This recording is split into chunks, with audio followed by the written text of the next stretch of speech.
Hello po, good morning. Ayan, almusal natin, wheat bread na naman at saka saging na saba at saka may ukra tayo ngayon. Ayan oh, kain tayo ng carbohydrates kung minsan. Then, with milk.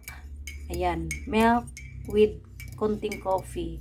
Yung black coffee dahil based on my research pala, ang coffee na black is antioxidant. Then, ang okra naman, ang benefits nito is antioxidants, fiber, vitamins, and minerals. So, it's disease-fighting nutrients, promote heart health. So, since na may problema tayo konti sa heart, so kailangan natin na kain tayo ng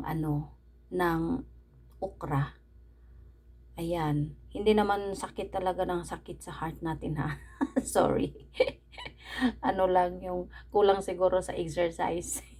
Kulang sa exercise, then kulang sa stamina yung katawan natin. So kaya dapat healthy food talaga tayo, 'di ba?